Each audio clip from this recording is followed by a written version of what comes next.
বিশৃঙ্খল পরিস্থিতির সুযোগ গ্রহণ ৬ ডিসেম্বর ১৯৯০ তারিখে এরশাদের পতন ও বিচারপতি শাহাবুদ্দিনের ক্ষমতা গ্রহণের পর হতে শুরু করে ৯১-এর সংসদ নির্বাচন পর্যন্ত র ও তার এদেশীয় এজেন্টরা বেশ ভালো পারফরম্যান্স দেখাতে সক্ষম হয়। যদিও ওই সময়ে রয়ের আদর্শিক চালিকা শক্তি কংগ্রেস দিল্লির মসনদে আসীন ছিল না, তবু সে সময় কাকতালীয়ভাবে ভারতে কংগ্রেস বিরোধী কোনো সরকার সরাসরি সরকার পরিচালনায় ছিল না বলে অন্যান্য পরিবেশ পরিস্থিতির আলোকে রকে বিশেষ বেগ পেতে হয়নি। তখন ভারতের তত্ত্বাবধায়ক সরকারের প্রধানমন্ত্রী চন্দ্রশেখর প্রকাশ্যে বাংলাদেশ বিরোধী ভূমিকায় জড়িত হননি ও সে অবস্থা বা ক্ষমতাও তার ছিল না, কারণ ভিপি সিংয়ের সরকারের পতনে ও জনতা দলের দলছুটদের নিয়ে কংগ্রেসের সমর্থনে চন্দ্রশেখর সরকার গঠন করেছিলেন। ভিপি সিংয়ের পতন প্রক্রিয়া হতেই ভারতীয় রাজনীতিবিদরা মধ্যবর্তী নির্বাচন নিয়ে দারুণভাবে ব্যস্ত ছিলেন। ফলে সাউথ ব্লকের অর্থাৎ পররাষ্ট্র মন্ত্রণালয়ের বাংলাদেশ বিষয়ক কর্মকর্তারা তখন দায়িত্ব পালনের ক্ষেত্রে স্বাধীন। সেই স্বাধীন মনোভাব তারা প্রকাশ করলেন, সঙ্গে পেলেন রয়ের কর্মকর্তাদের। অবশ্য ওই স্বাধীন মনোভাব তাদের নীতির ক্ষেত্রে সামঞ্জস্যপূর্ণ, অর্থাৎ ৭৫ পরবর্তীতে বাংলাদেশের ক্ষেত্রে যা তারা গ্রহণ করেছিলেন। তাদের মৌলনীতি ছিল দুটি: এক, বাংলাদেশে ভারত অনুগত সরকার প্রতিষ্ঠা করা এবং ভারতের স্বার্থের বাহক দল ও ব্যক্তিদেরকে আনুকূল্য প্রদান, এবং দুই, প্রথম কৌশল ব্যর্থ হলে বিভিন্ন চাপ ও প্রভাব বিস্তার করে ক্ষমতাসীন সরকারকে নতজানু করানো, যাতে আর্থিক, রাজনৈতিক ও পররাষ্ট্র নীতি বাস্তবায়নে বাংলাদেশ ভারতের বাধা হয়ে না দাঁড়ায়। ৬ ডিসেম্বর ৯০, ২৭ মার্চ ৯১। শেখ হাসিনা ১৯৮৯ সালে লন্ডনে বিশিষ্ট সাংবাদিক আব্দুল গাফফার চৌধুরীর সঙ্গে সাক্ষাতের এক পর্যায়ে বলেছিলেন, ক্ষমতার ৪ আনা ভাগ পাইলেও তিনি ক্ষমতায় যাইতে রাজি আছেন। ২৮। তখন কোনো অদৃশ্য হাতের কারসাজিতে শেখ হাসিনা ক্ষমতায় যাওয়ার স্বপ্ন দেখেছিলেন কিনা তা স্পষ্ট নয়, কিন্তু ৯০-এর গণ আন্দোলনের প্রথম পর্যায়ে তিনি ও তার বুদ্ধিজীবী ও সাংস্কৃতিক কর্মীরা এরশাদ পতনের ব্যাপারে মোটেই আল্লাহী ছিলেন না। কিন্তু তারা যখন নিশ্চিত হলেন যে এরশাদের পতনের আর দেরি নেই, তখন মাত্র ৪ আনা ভাগের স্বপ্ন না দেখে আওয়ামী লীগ ১৬ আনা ক্ষমতার মোহে বিভোর হয়ে ওঠে। এরশাদ পতনের পরপর পছন্দনীয় দলটিকে ক্ষমতার মসনদে বসানোর রাস্তা পরিষ্কার করার জন্য র অপারেটিভ ও এদেশীয় এজেন্টরা বেশ কিছু পদক্ষেপ গ্রহণে তৎপর হয়ে ওঠে, যার মধ্যে মোটামুটিভাবে নিম্নলিখিত ঘটনাবলী উল্লেখের দাবি রাখে। ১. যে কোনোভাবে জাতীয়তাবাদী শক্তির মাঝে অনৈক্য সৃষ্টি, অন্য কোনো জাতীয়তাবাদী সংগঠনের কোনো নেতাকর্মী যাতে বিএনপিতে যোগদান করে বিএনপিকে শক্তিশালী করতে না পারে সে পদক্ষেপ গ্রহণ। এ পর্যায়ে তারা প্রথমেই দেশজুড়ে তথাকথিত প্রগতিবাদী ও আস্ফালনকারী স্বভাবের রাজনীতিকদের দ্বারা গণদুশ্মনদের একটির পর একটি তালিকা প্রকাশ করতে থাকে। যখনই যাকে নিজেদের আদর্শের বিরোধিতাকারী বলে মনে হয়েছে, তখনই ফটোস্ট্যাট কাগজে গণদুশ্মনের তালিকায় তার নাম উঠিয়ে দেওয়া হয়েছে। এখানে লক্ষণীয় যে যাদের নাম তালিকায় প্রকাশ পায় তাদের অনেকে দোষী হলেও অন্যান্য অনেকের ক্ষেত্রে কোনো বাছবিচার করা হয়নি। আরও আশ্চর্যের ব্যাপার, এরশাদ আমলে যারা এরশাদের কবিতাকে বিশেষ গুরুত্ব সহকারে পত্রিকায় ছেপেছেন বা টিভি শিল্পী হিসেবে যেসব অতি প্রগতিবাদী এরশাদের রূপা প্রার্থনায় তার সঙ্গে দেখা করতে গিয়েছিলেন, তাদের একজনকেও গণদুশ্মনের তালিকায় স্থান দেওয়া হয়নি। টিভির সংবাদ পাঠক হিসেবে পরিচিত এক নাট্যাভিনেতা এবং তার সঙ্গী সাথীরা আপোষ মীমাংসার জন্য এরশাদের সঙ্গে অত্যন্ত আগ্রহ সহকারে সাক্ষাৎ করেছিলেন, সেই ব্যক্তিকেই এরশাদ পতনের পরপর টিভি পর্দায় অত্যন্ত আনন্দের সঙ্গে খবর পড়তে দেখা যায়। অনেকে বলেন যে তিনি জোর করে সেদিন খবর পড়েছিলেন। মূলত হঠাৎ করে গণদুশ্মন বানানোর প্রক্রিয়ার লক্ষ্য ছিল যাতে জাতীয় পার্টির বিপুল সমর্থক ও নেতাকর্মী বিএনপিতে ফিরে যেতে না পারে। জাতীয় পার্টির সমর্থকরা, বিশেষ করে মফস্বল এলাকায়, সকলেই বাংলাদেশি জাতীয়তাবাদে বিশ্বাসী। তখন এরশাদ পতনের পর জাতীয় পার্টির অবস্থা এমনই ছিল যাতে অনেকে মনে করেছিলেন জাতীয় পার্টির কোনো অস্তিত্ব থাকবে না। তৎকালীন সময়ে তা হওয়া অত্যন্ত স্বাভাবিকও ছিল। এখন এখানে যদি সাধারণ জনগণকে বা গ্রাম পর্যায়ের সহজ সরল নেতাকর্মীদের ভয় পাইয়ে নিরাপত্তাহীন পরিবেশে ফেলে দেওয়া যায় ও সচেতন সকলের কাছে ঘৃণার পাত্রে পরিণত করা যায়, তখন স্বভাবতই বাংলাদেশি জাতীয়তাবাদী বিশ্বাসী জাতীয় পার্টির সমর্থকরা বিএনপিতে যেতে পারবে না। অর্থাৎ ৯ বছরের আন্দোলনে দুর্বল বিএনপি তার পূর্বেকার এক বড় সমর্থক গোষ্ঠীকে হারায় ও তাদের পুনর্গঠিত জাতীয় পার্টিতে জড়ো করার চেষ্টাও ওই অদৃশ্য শক্তি তখন হতে চালিয়ে যায়। বাঙালি জাতীয়তাবাদী গোষ্ঠীর কর্মীরা আন্দোলনের পরপর এমন একটি পরিবেশ সৃষ্টি করলেন যে সকল পর্যায়ে মনে হতে লাগল তারাই একমাত্র এরশাদকে টেনে নামিয়েছেন। তখন বাংলাদেশি জাতীয়তাবাদী শক্তির সাংস্কৃতিক পরিমণ্ডলে কোনো উল্লেখযোগ্য পদচারণা না থাকায় তারা বা বাঙালি জাতীয়তাবাদীরা টিভি, রেডিও, পথনাটক, সাংস্কৃতিক অনুষ্ঠান অর্থাৎ সকল ক্ষেত্রে ৭৫ পূর্ব দিনগুলোর গুণকীর্তন শুরু করে দেন। ৭৫ পরবর্তী জিয়া সরকার, সাত্তার সরকারকেও এরশাদের মতো একই গণ্ডিতে ফেলা হতে থাকে। তখন যে সমস্ত শিল্পী, নাট্যকর্মী বাংলাদেশি জাতীয়তাবাদে বিশ্বাসী ছিলেন তাদের অনেককে এরশাদের পদলেখনীকারী হিসেবে চিহ্নিত করে অস্পৃশ্য ঘোষণা করা হয়। নাশিদ কামালের সঙ্গে শাকিলা জাফরের নাম একই সাথে প্রকাশ করা হলেও পরবর্তীতে সময় বুঝে শাকিলা জাফরকে ঠিকই পুনর্বাসিত করা হয়েছে, কিন্তু নাশিদ কামাল আজও অগ্রহণীয়ই থেকে গেছেন। বাংলা একাডেমির মহাপরিচালক পরিবর্তন নিয়েও এমন কাণ্ড হয়েছিল। এরকম উদাহরণ আরও অনেক দেওয়া যায়। ৩. সশস্ত্র বাহিনী বিরোধী প্রচারের মাধ্যমে ঘোলাটে পরিবেশে সশস্ত্র বাহিনীর সদস্যদের খেপিয়ে তোলার প্রচেষ্টা নেওয়া হয়। এখানে রয়ের উদ্দেশ্য ছিল যদি পরিস্থিতি সুবিধের মনে না হয় তবে যেন আবার খণ্ডকালীন বিশৃঙ্খলায় ফিরে যাওয়া যায়। এছাড়া সশস্ত্র বাহিনীর ভিতরের যূথবদ্ধতা ভেঙে দিতে পারলে লাভ ছাড়া ক্ষতির কোনো সম্ভাবনা নেই। অবশ্য জেনারেল নূর উদ্দিন ও গোয়েন্দা সংস্থাগুলোর প্রাণান্ত পরিশ্রমের কারণে সেরূপ কোনো প্রচেষ্টায় সফলতা অর্জন সম্ভব হয়নি। জেনারেল নূর উদ্দিন তখন প্রতি রাতে প্রতিটি ব্যাটালিয়নে, ইউনিটে প্রতিদিনকার রাজনৈতিক ও অন্যান্য ঘটনাবলীর চুলচেরা বিশ্লেষণ উপস্থাপনের নির্দেশ দেন। সেখানে সশস্ত্র বাহিনীর সদস্যদের প্রোপাগান্ডাকে বিশ্বাস না করে সাংবিধানিক দায়িত্ব পালনের ওপর বিশেষ জোর দেওয়া হয় ও সর্বতোভাবে জনগণের মনোমানসিকতা সম্পর্কে তাদের অবহিত করা হয়। সে সময় সেনানিবাস শহরগুলোয় এরশাদের পক্ষে সশস্ত্র বাহিনীর সমর্থন দানের বিভিন্ন গুজব ছড়ানো হয়েছিল। তাছাড়া সৌদি আরবে অবস্থানরত সেনা সদস্যদের জীবনহানি নিয়েও গুজব প্রচারিত হয়। জাতীয় পার্টির একটি অংশের সাথে আওয়ামী লীগের আঁতাত প্রকৃতপক্ষে পরামর্শক্রমে ও পরিকল্পনা মাফিক হয়েছিল বলে কোনো প্রত্যক্ষ প্রমাণ না পাওয়া গেলেও বিভিন্ন ঘটনা ও আওয়ামী লীগ জাতীয় পার্টি আঁতাতে কারা লাভবান হয়েছিল আর কাদের ক্ষতি হয়েছিল সে সমস্ত কিছু পর্যালোচনা করলেই ভিতরের অনেক কিছু বোঝা সহজ হয়ে যায়। তবুও তখন বিভিন্ন পত্রপত্রিকায় এতৎ সংক্রান্ত যে সমস্ত অনুসন্ধানী প্রতিবেদন প্রকাশিত হয়েছিল তার বেশ কিছু আমাদের কৌতূহল মিটাতে পারে। এমনই একটি নিবন্ধ প্রকাশিত হয় সাপ্তাহিক আগামী পত্রিকায়। প্রতিবেদক সাজ্জাদ হায়দার সেখানে মন্তব্য করেন, ১৯৯১-এর নির্বাচনে জাতীয় পার্টি অংশগ্রহণ করবে কিনা তা অস্পষ্ট ছিল। জাতীয় পার্টি প্রকৃতপক্ষে ছত্রভঙ্গ পার্টিতে পরিণত হয়েছিল। ডিসেম্বর মাসের মধ্যে মিন চৌধুরী জাতীয় পার্টির হাল ধরেন এবং বিপুলভাবে রাজনৈতিক কর্মকাণ্ড চালান। এই মাসেই মর্নিং সান পত্রিকার এক রিপোর্টে শেখ হাসিনা ও মিজান চৌধুরীর বৈঠকের সংবাদ ছাপা হয়। এরই প্রতিক্রিয়ায় পরদিন মর্নিং সান অফিসে একদল লোক হামলা চালায়। আওয়ামী লীগের এ খবরের সত্যতা অস্বীকার করার কয়েকদিনের মধ্যেই দেখা যায় জাতীয় পার্টি পূর্ণ শক্তিতে নির্বাচনের মাঝে নেমে পড়েছে। রটনা হল আওয়ামী লীগ জাতীয় পার্টিকে নির্বাচনে অংশগ্রহণে উৎসাহিত করেছে। তবে রটনা যাই হোক, জাতীয় পার্টি নির্বাচনে অংশগ্রহণ করায় বিএনপির ভোট নষ্ট হয়েছে, এটা নিশ্চিত। সুবিধা পেয়েছে আওয়ামী লীগ। শেখ হাসিনার সঙ্গে মিজান চৌধুরীর কথা আদৌ হয়েছে কিনা জানা না গেলেও এটা বলা যায় নির্বাচনোত্তর প্রতিক্রিয়া প্রায় অভিন্ন। ৪.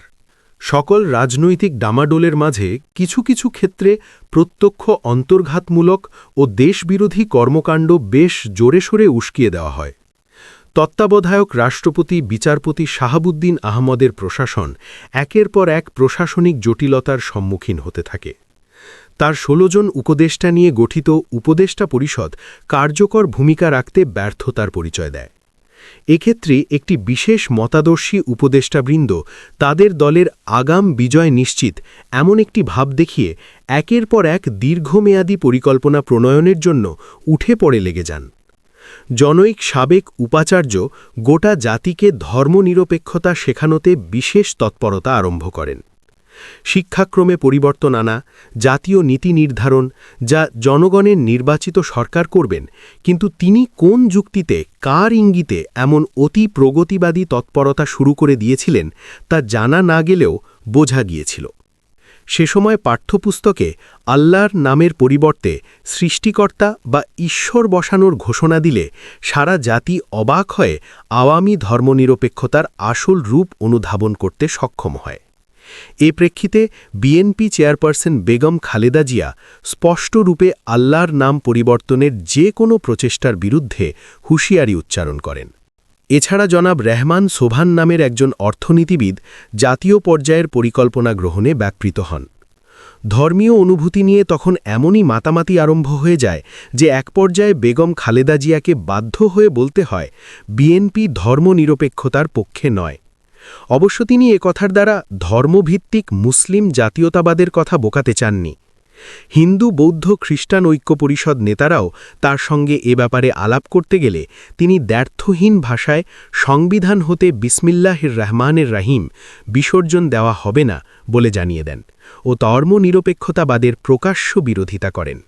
এছাড়া আওয়ামী লবির উপদেষ্টারা তাদের ওপর অর্পিত খণ্ডকালীন দায়িত্ব পালন না করে অযথা দায়িত্ব পালনে ব্যাপৃত হয়ে পড়ায় তখন সারা দেশ জুড়ে কারা বিদ্রোহ খঁ দেয়। একটির পর একটি কারা বিদ্রোহ সারা দেশে আতঙ্কের সৃষ্টি করে ও জনগণ একে গণ আন্দোলনের ফল বলে মনে করতে থাকে। অনেক জায়গায় এরকম অরাজক অবস্থিতিতে সামরিক আইন জারির গুজব শোনা যায়। অবশ্য বেশ কয়েকটি নির্ভরশীল সূত্র হতে ধারণা পাওয়া যায় যে তখন এরকম অরাজক অবস্থা সৃষ্টি করে সশস্ত্র বাহিনীর জনৈক জেনারেলকে সামরিক আইন জারির সুযোগ করে দেওয়ার একটা প্রচেষ্টা চালানো হয়েছিল। আন্দোলনের সময় কাকতালীয়ভাবে ওই জেনারেল তার ডিভিশন নিয়ে শেরে বাংলা নগরে বিজয় দিবস কুয়াজকাওয়াজ পরিচালনার জন্য অবস্থান করছিলেন।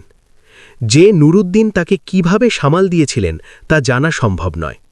এখানে অনেকে বলতে পারেন যে ওই জেনারেল যদি কু করতেন তবে রয়ের উদ্দেশ্য সফল হতো কিভাবে। উত্তরে বলা যায়, তখন যদি কোনো জেনারেল ঢাকায় কু করত তবে প্রথমেই ঢাকা সেনানিবাসের ৪৬ পদাতিক ব্রিগেডের সঙ্গে তাদের সংঘর্ষ বাধত। এতে ব্যাপক ক্ষয়ক্ষতি হতো। এরপর তারা সফলতা পেলেও তখন অন্য কোনো সেনানিবাস হতে সমর্থন আদায় করতে পারত না, ফলে ব্যাপক সংঘর্ষের আশঙ্কা দেখা দিত। অন্যদিকে এ পর্যায়ে বেসামরিক জনগণ সদ্য সমাপ্ত আন্দোলনের উত্তপ্ততায় আবার মাঠে নেমে আসত, ফলে বিপুল প্রাণহানির সঙ্গে গৃহযুদ্ধেরও সম্ভাবনা ছিল। যদি এরকম বড় কিছু হওয়ার পূর্বেই বিদ্রোহী জেনারেলের উচ্চাভিলাষী পরিকল্পনার সমাপ্তি ঘটত, তবুও সেনাবাহিনীর মাধ্যমে বিশৃঙ্খলা সৃষ্টি করে জনগণের সঙ্গে সশস্ত্র বাহিনীর সম্পর্ক ভীষণ রকমের খারাপ করে দেওয়া সম্ভব হতো। এটাই বা রয়ের জন্য কম কি? ৫.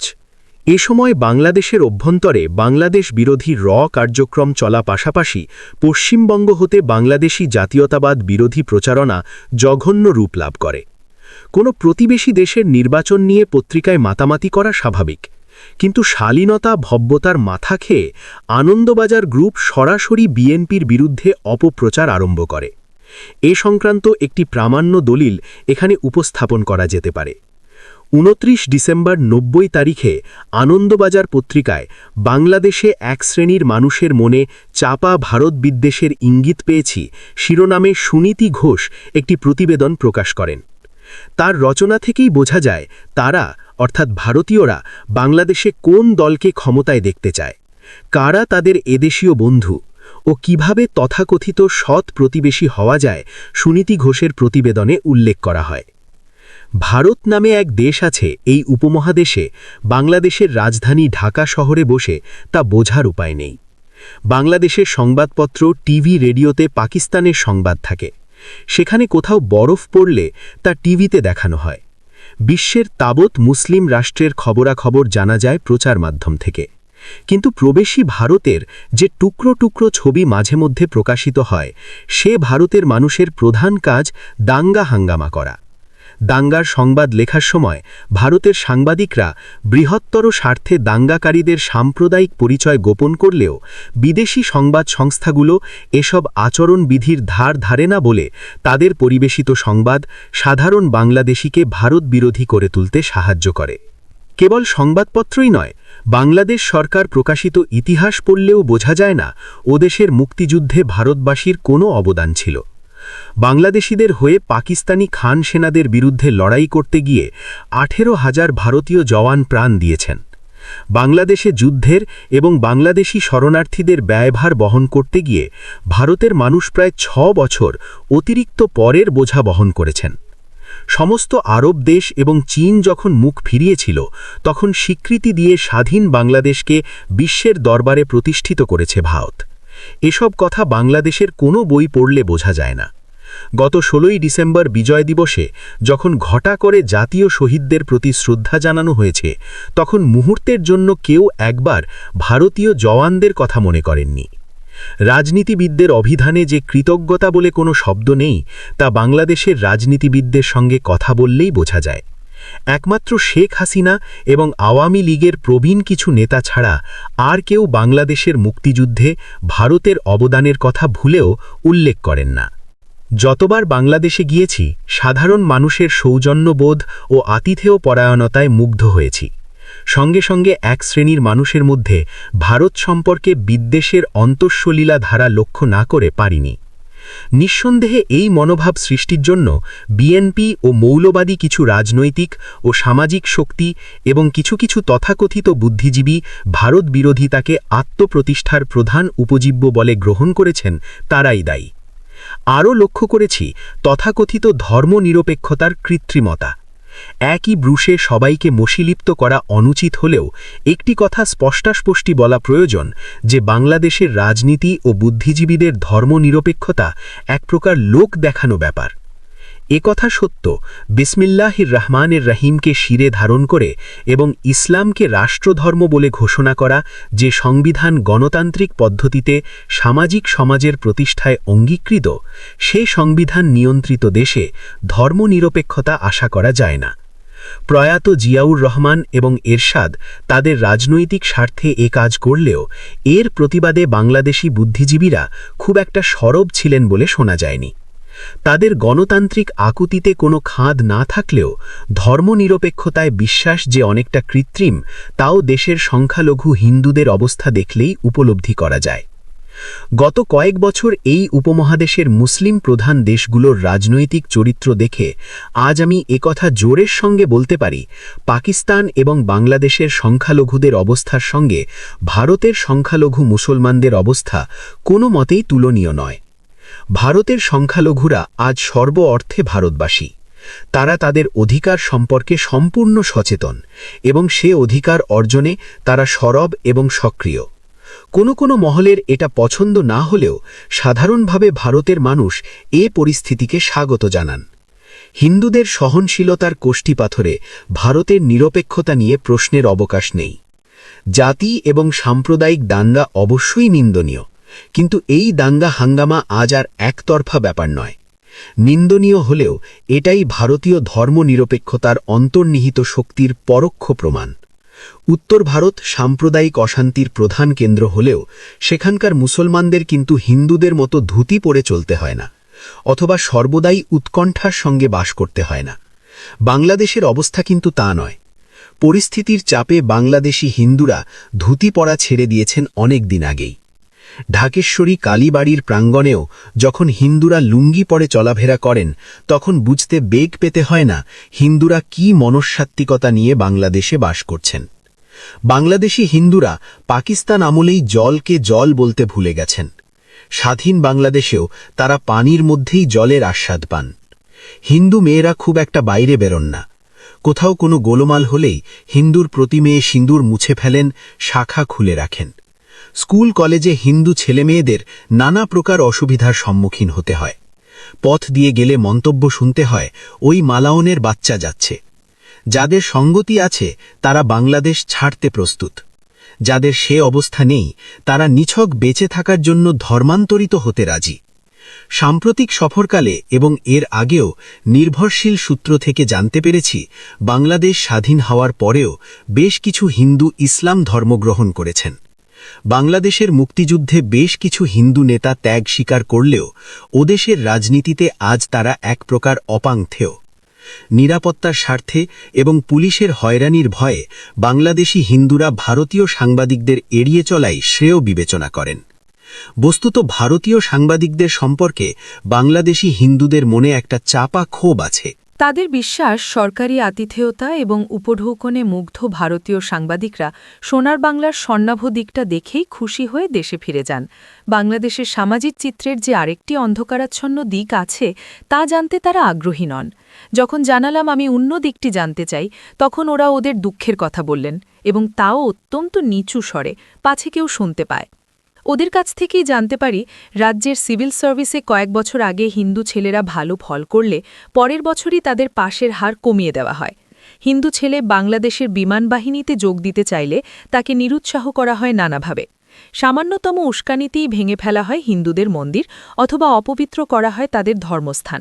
গত অক্টোবর মাসে পুলিশের উপস্থিতিতে ঢাকেশ্বরী কালী মন্দিরে আগুন লাগানো হয়েছে, ভাঙচুর হয়েছে, অপহৃতা কালী প্রতিমা, ভেঙে ফেলা হয়েছে গৌড়ীয় মঠ, আক্রান্ত হয়েছে রামকৃষ্ণ মিশন এবং দেবেন্দ্রনাথ ঠাকুর প্রতিষ্ঠিত ব্রাহ্ম সমাজ।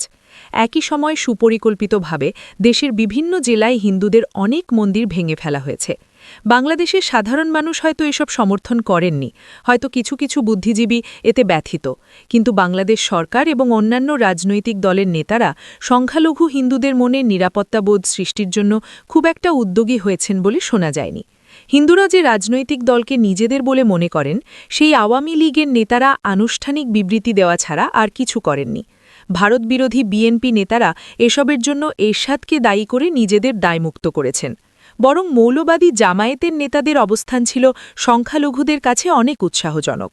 তারা অযোধ্যার ঘটনার জন্য হিন্দুদের ওপর বদলার বিরোধিতা করে বলেছেন, ভারতে হিন্দুরা মুসলমানদের আক্রমণ করতে পারে, কিন্তু বাংলাদেশে হিন্দুরা তো মুসলমানদের আক্রমণ করেনি, তাহলে হিন্দুদের ওপর প্রতিশোধ নেওয়া হবে কেন? এ ধরনের ইতিবাচক কোনো কথা কিন্তু শেখ হাসিনা বা বেগম খালেদা জিয়া বলেননি। উত্তর ও পশ্চিম ভারতের বিভিন্ন অঞ্চলে সম্প্রতি যে দাঙ্গা হাঙ্গামা হয়ে গেল, তাতে প্রত্যেকটি ধর্মনিরপেক্ষ মানুষ লজ্জিত। কেন্দ্র ও সংশ্লিষ্ট রাজ্য সরকারগুলোর উচিত প্রত্যেকটি দাঙ্গার অন্তর্তদন্ত করা এবং দোষীদের সমুচিত শাস্তি দেওয়া।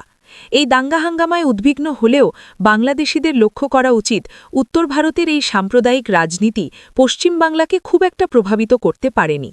পশ্চিম বাংলা বা ত্রিপুরাতে কোনো সাম্প্রদায়িক ঘটনা ঘটলে বাংলাদেশে তার তাৎক্ষণিক প্রতিক্রিয়া হয়তো স্বাভাবিক, কিন্তু উত্তর ভারতের সাম্প্রদায়িক দাঙ্গার প্রতিক্রিয়া বাংলাদেশে হওয়ার কোনো সঙ্গত কারণ থাকতে পারে না। অথচ এই ব্যাপারটি এবারে ঘটেছে বাংলাদেশে। বাংলাদেশের রাজনীতিকদের মানসিকতার আরেকটি লক্ষণীয় দিক, দুই বাংলার মধ্যে সমস্যাগুলোকে ভারত বনাম বাংলাদেশ এই পটভূমিকায় দেখার চেষ্টা। বাংলাদেশ স্বাধীন সার্বভৌম রাষ্ট্র, তাই সরকারি স্তরে কথাবার্তা নিশ্চয়ই দিল্লির সঙ্গে বলতে হবে, কিন্তু বাংলাদেশি নেতাদের বোঝা উচিত ওদের যাবতীয় সমস্যা, তা ৩ বিঘাই হোক আর গঙ্গার জল ভাগাভাগিই হোক, পশ্চিম বাংলার সঙ্গে জড়িত। বোঝা উচিত পশ্চিম বাংলার সঙ্গে কথা না বলে কেন্দ্রের পক্ষে বাংলাদেশ সংক্রান্ত কোনো সিদ্ধান্ত নেওয়া সম্ভব নয়। দুই বাংলার নেতাদের মধ্যে বেসরকারি স্তরে কথাবার্তা আদান প্রদান হলেই অনেক বকেয়া সমস্যার সমাধান ত্বরান্বিত হতে পারে। অযথা ভারত বিরোধী রাজনীতি প্রকৃত উদ্দেশ্য না হলে বাংলাদেশের রাজনীতিকরা পশ্চিম বাংলার নেতাদের সঙ্গে বেসরকারি স্তরে যোগাযোগ করে অনেক সমস্যা মিটিয়ে ফেলতে পারেন। তবে ঢাকায় কিছু কিছু মানুষের সঙ্গে কথা বলে মনে হয়েছে, বাংলাদেশের সাধারণ মানুষের কল্যাণ অপেক্ষা সার্বভৌমত্বের প্রশ্নই তাদের কাছে বেশি গুরুত্বপূর্ণ। 6. শেখ হাসিনার নেতৃত্বে আওয়ামী লীগ ৯৯ নির্বাচনে ভালো করবে কি খারাপ করবে তা নির্ভর করে তার নেতৃত্ব, যোগ্যতা, আওয়ামী লীগের বিশ্বাসযোগ্যতা ও সর্বোপরি বাংলাদেশের জনগণের ওপর। ১৯৭০ ও ৭৩ সালে বাংলাদেশিরাই পরম নিশ্চিন্তে আওয়ামী লীগকে ভোট দিয়েছিল। সেখানে তখন পর্যন্ত ভারতীয় আশীর্বাদ বা প্রত্যক্ষ সহায়তার প্রয়োজন পড়েনি। অথচ ৯৯ নির্বাচনে সাম্প্রদায়িক পত্রিকা গোষ্ঠী আনন্দবাজার গ্রুপ আওয়ামী লীগের সরাসরি পক্ষাবলম্বনে সকল রেকর্ড ভঙ্গ করে। এখানে সবচেয়ে পরিতাপের বিষয় যে আমাদের প্রয়াত সংগ্রামী নেতা শেখ মুজিবের কন্যা হয়েও শেখ হাসিনা তার পিতার স্বাতন্ত্র্য বোধের ন্যূনতম প্রকাশও ঘটাতে পারেননি, বরং তিনি তার সংকীর্ণ দলীয় স্বার্থে আনন্দবাজারের অপপ্রচারণায় ইন্ধন জুগিয়েছেন। ৯৯ নির্বাচনের সময় পশ্চিমবঙ্গের কংগ্রেস নেতা প্রণব মুখার্জির কাছ থেকে আশীর্বাদ চাওয়া নিয়ে শেখ হাসিনা বেশ সমালোচনার সম্মুখীন হয়েছিলেন। কারো কাছ থেকে আশীর্বাদ নেওয়া অন্যায় কিছু নয়, কিন্তু যে সাম্প্রদায়িক আধিপত্যবাদী কংগ্রেসের সাথে আওয়ামী লীগের প্রত্যক্ষ যোগাযোগের অভিযোগ তোলা হয়, শেখ হাসিনা তার আশীর্বাদ সংক্রান্ত জটিলতা সৃষ্টি করে সে অভিযোগের পক্ষে প্রমাণ দিয়েছিলেন। তাছাড়া একটি স্বাধীন দেশের জননেত্রী এভাবে অন্য দেশের আধিপত্যবাদী দলের নেতার কাছ থেকে আশীর্বাদ নেবেন তা আমাদের দেশ ও জাতির জন্য লজ্জাজনক, দুর্ভাগ্যজনক।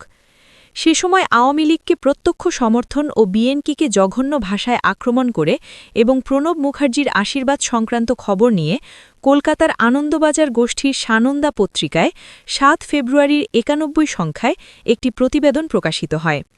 রাজধানী থেকে কলামে হাসিনা না খালেদা শিরোনামের প্রতিবেদনটিতে জনাব সুমন চট্টোপাধ্যায় লিখেছেন, ক্ষমতা দখলের লড়াইয়ে হাসিনার বিরুদ্ধে বেগম খালেদা বোধহয় তেমন সুবিধে করে উঠতে পারবেন না। তার সবচেয়ে বড় কারণ আওয়ামী লীগের যে সাংগঠনিক শক্তি আছে খালেদার বিএনপির তা নেই। মনে আছে গত বছর এপ্রিলে ঢাকায় তার বাড়িতে বসে হাসিনা এই প্রতিবেদককে বলেছিলেন, আপনাদের দেশে কংগ্রেসের মতো এই বাংলাদেশে আমাদের প্রতিটি গ্রামে গ্রামে সংগঠন আছে। ভোট হলে যে আমরা জিতবই তাতে সন্দেহ নেই। সংগঠনের জোর প্রতিদ্বন্দ্বী বিএনপির কথা উঠলেই তিনি বলেন, ওই দল আবার গণতন্ত্রের কথা বলে কেন? বিএনপি তো আসলে ক্যান্টনমেন্টেরই পার্টি। হাসিনার কটাক্ষের লক্ষ্য অবশ্যই বেগম খালেদা, কারণ খালেদার প্রয়াত স্বামী জিয়াউর রহমান ছিলেন সেনাবাহিনীর লোক। লড়াইটা যেখানে গণতন্ত্র কায়েম করার, সেখানে হাসিনা যে যোগ্যতার দাবিদার তা নিয়েও বোধহয় কোনো প্রশ্ন ওঠে না। পাকিস্তান এবং বাংলাদেশ দুই দেশেই রাজনৈতিক নেতাদের অস্তিত্বের অন্যতম শর্ত ভারত বিরোধিতা। তবু অস্বীকার করার উপায় নেই, বাংলাদেশের স্বাধীনতা আন্দোলনে ভারতের সাহায্যের কথা এখনও হাসিনা ব্যক্তিগত আলোচনায় কৃতজ্ঞ চিত্তেই স্মরণ করেন। উচ্ছ্বসিত প্রশংসা করেন নেহেরু পরিবারের, এবং হয়তো সেজন্যই নির্বাচনী প্রচারে নামার আগে জীবিতাবস্থায় ইন্দিরার অত্যন্ত ঘনিষ্ঠ কংগ্রেসী নেতা প্রণব মুখার্জিকে হাসিনা টেলিফোন করেছিলেন আশীর্বাদ চাইতে। আজকের বাংলাদেশে উপকারীর উপকারী বা কয়জন স্বীকার করেন? ৭ এরশাদ পতনের পর ভারতে অবস্থানরত দাগী আসামিরা বাংলাদেশে চলে আসা শুরু করে। ৭৫-এর পট পরিবর্তনের পর যারা সরাসরি বাংলাদেশ বিরোধী কাজে লিপ্ত ছিল তারা নতুন পরিস্থিতির সুযোগে বাংলাদেশে আসার সুযোগ পায়। তাদের বিরুদ্ধে অভিযোগ প্রমাণ ও শাস্তিদান সম্পূর্ণ আদালতের ব্যাপার, কিন্তু তাদের অধিকাংশই দীর্ঘদিন রয়ের সাথে প্রত্যক্ষভাবে সম্পৃক্ত ছিল। এদের সম্পর্কে ৯৯ সংখ্যা দৈনিক মিল্লাতে বলা হয়, বিগত সাধারণ নির্বাচনী তৎপরতায় দীর্ঘকাল কলকাতায় অবস্থানরত রয়ের মদতপুষ্ট অনেক পলাতক বাংলাদেশিদের ব্যবহার করা হয়েছে। এদের অধিকাংশই নির্বাচনের পূর্বে ঢাকা প্রত্যাগমন করে, যেমন আওরং ও তার সঙ্গীগণ। অরশাদ পতনের পরপর হঠাৎ করে দেশে কতকগুলো মারাত্মক বিশৃঙ্খলা দেখা দেয়। তখন দেশের অবস্থা ছিল বিচারপতি শাহাবুদ্দিনের ভাষায় উত্তপ্ত বারুদাগারের মতো। তার মতো একজন দক্ষ প্রশাসকও সে সময় অনেক অরাজক অবস্থা নিয়ন্ত্রণ করতে হিমশিম খেয়ে যান। ১৯৯০ সালের ২৯ ডিসেম্বর দেশের বিভিন্ন জেলখানায় কারা বিদ্রোহের সূত্রপাত ঘটে। এ হাঙ্গামা ধীরে ধীরে অনেক জেলে ছড়িয়ে পড়ে। কারাগার নিয়ে এমন ঘটনা আগে কখনো ঘটেনি। কারাগারের লকআপ ভেঙে কারাবন্দীদের আঙিনায় বেরিয়ে আসা, কারারক্ষী ও কারাবন্দীদের মাঝে রক্তক্ষয়ী সংঘর্ষ, গুলিবর্ষণ, লাশ নিয়ে মিছিল, দাবিনামা পেশ, অনশন ইত্যাদি আলামতের পাশাপাশি সরকি, বল্লম, ভজালি, কিরিচ, চাপাতি, ককটেল তৈরির মালমশলা উদ্ধারেরও খবর পাওয়া যায়। এখন এখানে যে কেউ একটু লক্ষ্য করলে বুঝতে পারবেন যে সাধারণ কয়েদিদের কাছে জেলখানায় কারা এত বিপুল পরিমাণ অস্ত্রশস্ত্র সরবরাহ করল। পুলিশ প্রশাসনের ব্যাপক প্রহরার ফাঁকফোকর গালিয়ে কিভাবে কারা এগুলো দেশের নিরাপত্তম স্থান বলে স্বীকৃত জেলখানায় পাঠাতে পারল। যদি পুলিশ প্রশাসন বলতো যে তারা এর কিছু জানে না, তবে তাদের প্রশিক্ষণ ও শৃঙ্খলা নিয়ে বা সততা নিয়ে প্রশ্ন উঠতে পারে। তবে তখন যারাই এরকম কোনো অন্তর্ঘাতমূলক ও ধ্বংসাত্মক কাজ করুক না কেন, তার পিছনে উদ্দেশ্য ছিল বিচারপতি শাহাবুদ্দিনকে প্রশাসনিক জটিলতায় ব্যস্ত রেখে রাজনৈতিক ব্যাপারে প্রয়োজনীয় নজর না দিতে বাধ্য করা। অর্থাৎ কোনো একটি বিশেষ পক্ষ যেন সকল পর্যায়ে রাজনৈতিক আধিপত্য বিস্তার করতে পারে, সে লক্ষ্যেই এসব ঘটনা ঘটানো হয়। ৯ বিভিন্ন জনসভায় আওয়ামী লীগের পক্ষ থেকে বিএনপি বিরোধী নানা রকম প্রচারণা চালানোর পাশাপাশি স্বয়ং আওয়ামী লীগ সভানেত্রীও জঘন্য, অশ্লীল ও কুরুচিপূর্ণ ভাষায় বিএনপিকে আক্রমণ করতে থাকেন। এক্ষেত্রে তিনি রাজনৈতিক সমালোচনা বা বিরোধিতার সকল মাত্রা ভঙ্গ করে যেসব অভিযোগ উত্থাপন করেন, তার মাঝে উল্লেখযোগ্য হল: ক নির্বাচনী প্রচার অভিযানের এক পর্যায়ে রাজশাহীর 0 পয়েন্টে ভাষণ দানকালে শেখ হাসিনা শহীদ জিয়াউর রহমানকে মদাপ ও অসৎ বলে অভিহিত করেন। খ 16/2/91 তারিখে মাদারীপুর জামে মসজিদ প্রাঙ্গণে আয়োজিত জনসভায় বক্তৃতা দানকালে শেখ হাসিনা বলেন, ১৯৭৫ সালে বঙ্গবন্ধুকে হত্যা করে এদেশের মানুষের ভোট ও ভাতের অধিকারকে কেড়ে নিয়ে গণতন্ত্রকে হত্যা করা হয়। জিয়া সে হত্যাকাণ্ডের সাথে জড়িত ছিলেন। বিদেশি টাকা পয়সা লুটপাটের ভাগবাটোয়ারা নিয়ে জিয়া ও এরশাদের মধ্যে গণ্ডগোল দেখা দিলে জিয়াকে হটিয়ে এরশাদ ক্ষমতায় আসে। জিয়াউর রহমান যা করেছে, এরশাদও তা করেছে। ৯/২/৯১ তারিখে আওয়ামী লীগের প্রচার সম্পাদক মোহাম্মদ নাসিম এক বিবৃতিতে বলেন, খালেদা জিয়া ১৯৭১ সালের মহান মুক্তিযুদ্ধকালীন সময়ে ক্যান্টনমেন্ট এলাকায় ছিলেন। এরকম অশ্লীল ও ব্যক্তিগত কুৎসা রচনার আরও অনেক উদাহরণ দেয়া যায়। এক কথায় আওয়ামী লীগ একথাই প্রমাণ করতে চায় যে এরশাদ যা, জিয়াও কা, অর্থাৎ জাতীয়তাবাদী সবাই খারাপ। ১০ নির্বাচনী প্রচার অভিযানের সময় বিভিন্ন সংস্থা ও পত্রপত্রিকা বেশ কিছু জরিপ প্রকাশ করে। এখানে লক্ষণীয় যে ৯৯% জরিপেই আওয়ামী লীগকে বিপুল সংখ্যাগরিষ্ঠ আসনে বিজয়ী দেখানো হয়। সিপিবির ঘনিষ্ঠ একটি সাপ্তাহিক পত্রিকা ৮ দলের মন্ত্রিসভা গঠনের ওপর প্রধান শিরোনাম প্রকাশ করে। এতে বলা হয়, আওয়ামী লীগ সহ ৮ দল মেজরিটি তো বটেই, বরং ২/৩ আসন পাবে। পক্ষান্তরে বিএনপি দ্বিতীয় হবে না তৃতীয় হবে তা নিয়েও তাদের বিস্তর সংশয় ছিল। এমনকি সরকার নিয়ন্ত্রিত প্রতিষ্ঠান বিআইডিএসের পরিচালিত জরিপেও আওয়ামী লীগের বিজয় বার্তা প্রচার করা হয়েছিল। উল্লেখ্য যে বিআইডিএসের অন্যতম রিসার্চ ফেলো রেহমান সোবহান ছিলেন তত্ত্বাবধায়ক সরকারের উপদেষ্টা। মূলত এসব প্রচারণার উদ্দেশ্য ছিল বিএনপি সমর্থকদের ওপর মনস্তাত্ত্বিক যুদ্ধ চাপিয়ে দেওয়া। অন্যদিকে বাংলাদেশ টেলিভিশনও সে সময় সম্পূর্ণ একপেশে ও ন্যাক্কারজনক ভূমিকা পালন করে। বিশেষ করে নির্বাচনের দিন তাদের আওয়ামী লীগ প্রীতি অত্যন্ত নগ্নভাবে সকলের চোখে ধরা পড়ে।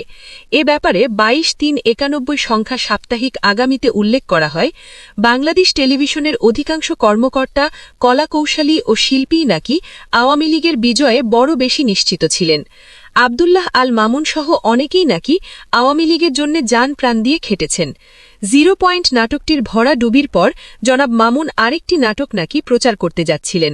এতে আওয়ামী লীগের জয়গান ছিল। নির্বাচনের দিনের বিশেষ অনুষ্ঠানমালায় এমন সব গান ও নাটক প্রদর্শিত হয় যাতে আওয়ামী লীগের নির্বাচনী প্রতীক নৌকা ছিল। গানের কথায় কথায় ছিল নৌকা, তড়ি, নাও শব্দাবলী। নির্বাচনের ফলাফল ঘোষণাকারী নৌকার প্রার্থীদের ফল প্রচারে গলায় যেমন জোর পেয়েছেন, ধানের শীষে বেলায় তেমনটি পাননি। আনিসুল হক প্রমুখ সম্পর্কে দর্শকরা এসব অভিযোগ করেছেন। একটি নির্মাণ সংস্থার পরিচালক সিরাজুল মাজিদ মামুন অনেক সাবধানী হলেও দর্শকদের চোখ এড়িয়ে যেতে পারেননি। গার্মেন্টস কারখানার মালিক আনিসুল হক নির্বাচনের ফলাফল প্রচার করতে গিয়ে বিনোদনধর্মী অনুষ্ঠান উপস্থাপনার মতো কাজকর্ম করছিলেন। শুধু টিভির কর্মকর্তাই নন, খোদ তথ্য মন্ত্রণালয়ের তথ্য সচিবের বক্তব্য সম্পর্কেও কথা উঠেছে। গত ২৫ ফেব্রুয়ারির মানিক মিয়া ও পান্থপথের জনসভার টিভি কভারেজ সঠিক ও বস্তুনিষ্ঠ ছিল না। বাস্তবে পান্থপথের সমাবেশ থেকে মানিক মিয়ার সমাবেশ ছিল দ্বিগুণ। সরকারি বিভিন্ন সংস্থার রিপোর্টেও তাই নাকি বলা হয়েছে। কিন্তু বিটিভিতে যে ফটো কভারেজ দেওয়া হয় তাতে পান্থপথের ছবিটি বড় করে দেখানো হয় মানিক মিয়ার সমাবেশের চেয়ে। সর্বশেষ নির্বাচনী প্রচারণা উপলক্ষে বেগম জিয়ার মানিক মিয়ার সমাবেশ ও শেখ হাসিনার পান্থপথের সমাবেশের লোকসমাগমের বিষয়টি গুরুত্বপূর্ণ ছিল। সারা দেশের ভোটারদের মধ্যে এই জনসভার ব্যাপারে খুবই আগ্রহ ছিল, কিন্তু বিটিভির বার্তাকক্ষের কারসাজিতে সঠিক তথ্য পরিবেশিত হয়নি।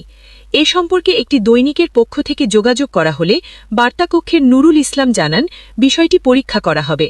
পরে নির্বাচনের আগে তথ্য সচিব এ সম্পর্কে বলেন, আমি খোঁজ নিয়ে জেনেছি দুটি জনসভায় জনসমাগম বাস্তবেও সমান সমান। উল্লেখ্য, ওই তথ্য সচিব কিছুদিন আগে মন্ত্রণালয়ে এসেছেন। ওই মন্ত্রণালয়ে তত্ত্বাবধায়ক সরকারের কোনো উপদেষ্টা ছিল না। তথ্য দপ্তরের সদ্য প্রকাশিত বই পুস্তকে বঙ্গবন্ধু শব্দটি বিশেষভাবে উল্লেখ করা হয়। রেডিও ও টিভিতেও বঙ্গবন্ধু বলা হয় বারবার। নির্বাচনের পর জাতির পিতা বলার পরিকল্পনা ছিল। টিভির কর্মকর্তা ও কলাকৌশলীদের এ ধরনের কার্যক্রম দেখে কি এটাই মনে হয় না যে রাষ্ট্রীয় প্রচার মাধ্যমে আওয়ামী লীগপন্থী সংস্কৃতিসেবীদের অনুপ্রবেশ ঘটেছিল?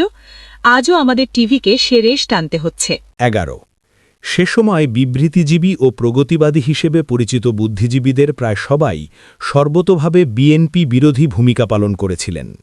নির্বাচনের পূর্বে সাপ্তাহিক বিচিত্রা পত্রিকা বুদ্ধিজীবীদের বেশ কিছু সাক্ষাৎকার গ্রহণ করে। কাকে ভোট দিচ্ছেন এই প্রশ্নের উত্তরে অধিকাংশই নৌকা প্রতীকে ভোট দিবেন বলে জানিয়ে দেন। সকল পর্যায়ে দেশি ও ভারতীয় প্রচারণা মাধ্যম যে কিভাবে উদ্দেশ্যমূলক ভুল তথ্য পরিবেশনের মাধ্যমে জনগণ ও আরও বৃহৎ অর্থে বিশ্বকে বিভ্রান্ত করতে সক্ষম হয়, তার বড় প্রমাণ হতে পারে ৯১-এর সংসদ নির্বাচনে আওয়ামী লীগের বিজয় নিশ্চিত এ ধরনের প্রচারণা। এসব ক্ষেত্রে দেখা গেছে পূর্ব থেকেই এমন আবহাওয়া সৃষ্টি করা হয়েছিল যে সকলেই যাতে আওয়ামী লীগ নিশ্চিতভাবে বিজয়ী হচ্ছে এটা ভাবতে পারে। এরকম প্রচারণার উদ্দেশ্য ছিল যদি নির্বাচনে আওয়ামী লীগ পরাজিত হয় তাহলে যেন তাৎক্ষণিকভাবে কারচুপির রেডিমেড অভিযোগ উঠানো যায়। এখানে এরকম প্রচারণায় বিদেশি সাংবাদিক ও পর্যবেক্ষকগণ কিভাবে বিভ্রান্ত হয়েছিলেন সাপ্তাহিক আগামী হতে তার কিছু প্রমাণ তুলে ধরা হল। ক। নৌকার দিকে তাক। নির্বাচনের আগের দিন মঙ্গলবার সন্ধ্যা, স্থান ঢাকা শেরাটনের মিডিয়া সেন্টার। নির্বাচনের সংবাদ সংগ্রহে আগত বিদেশি সাংবাদিকদের একটা মিলনক্ষেত্র ছিল এখানে। এদিন সন্ধ্যায় আনন্দবাজার গোষ্ঠীর দ্য টেলিগ্রাফের আলোকচিত্রী অলোক মিত্রকে ব্যস্ত দেখা গেল রেডিও ফটো পাঠাতে। তার সঙ্গে বিভিন্ন ধরনের আলাপ আলোচনা হচ্ছিল। অলোক মিত্রের ধারণা নির্বাচনে আওয়ামী লীগ বিপুল বিজয় অর্জন করবে। এ কারণে নির্বাচনের দিনে তার প্রথম অ্যাসাইনমেন্ট হল শেখ হাসিনা। তিনি জানালেন আগামীকাল অর্থাৎ নির্বাচনের দিন সকাল ৭টায় তিনি ধানমন্ডি ৩২ নম্বরে যাবেন। অলোক মিত্র তার পত্রিকার জন্য কী ছবি পাঠাচ্ছেন তা দেখার কৌতূহল হল। তার ছবিটি হল রাজধানীর একটি রাজপথ, সেনাবাহিনীর একজন সদস্য রাজপথে টহল দিচ্ছে। তার রাইফেলের নল একটি নৌকা প্রতীকের দিকে তাক করে আছে। খ। বিএনপি ফ্যাক্টর নয়। ৯১-এর সংসদ নির্বাচনে অতীতের যে কোনো নির্বাচনের তুলনায় অনেক বেশি দেশি বিদেশি পর্যবেক্ষক এসেছিলেন। সবার একই বক্তব্য, নির্বাচন অবাধ, নিরপেক্ষ ও সুষ্ঠু হয়েছে। এ নির্বাচনকে যুক্তরাষ্ট্র ও যুক্তরাজ্যের মতো দেশের নির্বাচনের সাথেও তুলনা করা যায়। আর তৃতীয় বিশ্বের দেশগুলোর জন্য এ নির্বাচন ছিল এক দৃষ্টান্ত। ব্রিটিশ সংসদীয় পর্যবেক্ষক দল, কমনওয়েলথ পর্যবেক্ষক দল ও জাপানি সংসদীয় পর্যবেক্ষক দল গত ২৭ ফেব্রুয়ারির জাতীয় সংসদ নির্বাচন পর্যবেক্ষণে বাংলাদেশে আসে। কমনওয়েলথ ও সার্ক পর্যবেক্ষক দলে অন্তর্ভুক্ত দেশসমূহের রাজনীতিবিদ, কূটনৈতিক, রাষ্ট্রবিজ্ঞানী, আমলা, সাংবাদিক, সাবেক মন্ত্রী, অবসরপ্রাপ্ত পদস্থ কর্মকর্তার সমন্বয়ে গঠিত টিম বাংলাদেশের সাম্প্রতিক নির্বাচনকে অনন্য আখ্যা দিয়ে বলেছে, পর্যবেক্ষক দলের সদস্যরা নিজ নিজ দেশে গিয়ে সূক্ষ্ম, নিরপেক্ষ ও অবাধ নির্বাচন অনুষ্ঠানে বাংলাদেশের মতো অনুরূপ ব্যবস্থা গ্রহণে সংশ্লিষ্ট সরকারকে পরামর্শ দেবেন। নির্বাচন পর্যবেক্ষণ দলসমূহ নির্বাচন পর্যবেক্ষণের পর পৃথক পৃথক সাংবাদিক সম্মেলন করে তাদের অভিজ্ঞতা বর্ণনা করেছেন। তারা বাংলাদেশ সরকারের কাছে নির্বাচন পর্যবেক্ষণের অভিজ্ঞতার আলোকে প্রয়োজনীয় সুপারিশও করে গেছেন। নির্বাচনকে প্রশ্নাতীত উল্লেখ করলেও সব পর্যবেক্ষক দলই অভিন্ন মত পোষণ করেন যে ভোটার তালিকায় কিছু ত্রুটির ব্যাপার তাদের গোচরে এসেছে। তবে এ অনিয়ম নির্বাচনী ফলাফলে কোনো প্রভাব ফেলেনি বলেও তারা উল্লেখ করেন। ব্রিটিশ পর্যবেক্ষক দলের একজন সদস্য ঘরোয়া পরিবেশে কয়েকজন সাংবাদিকদের সাথে আলাপকালে বলেন, তারা বরাবরই নিরপেক্ষ, কিন্তু বাংলাদেশে এসে তারা এবার ভুল করে ফেলেছেন। তিনি বলেন, তাদেরকে প্রথমে ধারণা দেওয়া হয়েছিল বিএনপি নির্বাচনে কোনো ফ্যাক্টর নয়, ফ্যাক্টর হচ্ছে আওয়ামী লীগ ও জামায়াতে ইসলামী। তিনি আরও বলেন, ২৫ ফেব্রুয়ারি তারা অস্থায়ী রাষ্ট্রপতি শেখ হাসিনা, আব্বাস আলী খান, হাসানুল হক ইনু ও বিচারপতি আব্দুর রহমান চৌধুরীর সাথে সাক্ষাৎ করেন। তারা বিচারপতি কে.এম. সুবহানের সাথেও নির্বাচন বিষয়ক বিভিন্ন ইস্যুতে বিশদ কথাবার্তা বলেছেন। তবে বেগম খালেদা জিয়ার সাথে সাক্ষাৎ হয়নি। অবশ্য নির্বাচনের পর ফলাফল দেখে পর্যবেক্ষক দল বিস্মিত হন। তারা খালেদা জিয়ার সাথে সাক্ষাৎ করাকে তখন জরুরি মনে করেন।